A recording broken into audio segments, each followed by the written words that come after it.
নোয়াখালীর বেগমগঞ্জে আন্তর্জাতিক এক কিরাত সম্মেলনে ২০০ হাফেজকে সংবর্ধনা দেওয়া হয়েছে। এ সময় সবাইকে পাগড়ি সহ সম্মাননা দেওয়া হয়। সোমবার সন্ধ্যায় চৌমুহনী মদনমোহন উচ্চ বিদ্যালয় মাঠে স্থানীয় মার্কাজুল কুরআন ইন্টারন্যাশনাল মাদ্রাসা এই সম্মেলনের আয়োজন করে। অনুষ্ঠানে মানজিল গ্রুপের চেয়ারম্যান ও মানজিল ইনস্টিটিউটের প্রিন্সিপাল মাওলানা জামাল মাসরুর বলেন, আমরা কোরআনে হাফেজদের সম্মানকে জাতির কাছে তুলে ধরতেই কোরআন প্রেমীদের জন্য এমন জমকালো কনফারেন্সের আয়োজন করেছি। আল্লাহর কালামের মর্মবাণী মানুষের মাঝে ছড়িয়ে দিতে সর্বাত্মকভাবে কাজ করে যাচ্ছে মার্কাজুল কুরআন ইন্টারন্যাশনাল মাদ্রাসা ও মানজিল ইনস্টিটিউট।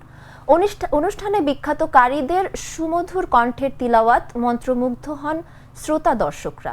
এ সময় ২০০ হাফেজ ছাত্রদের পাগড়ি প্রদান করেন জামিয়া রাশিদিয়া মাদ্রাসা ফেনীর প্রতিষ্ঠাতা পরিচালক আল্লামা মুফতি শহীদুল্লাহ।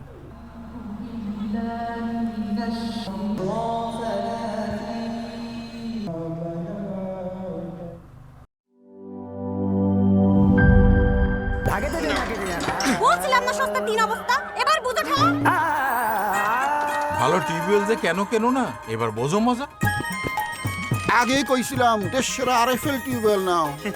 এবার আর ভুল নাই, আরএফএল ছাড়া উপায় নাই। অল্প চাপে বেশি পানির জন্য আরএফএল।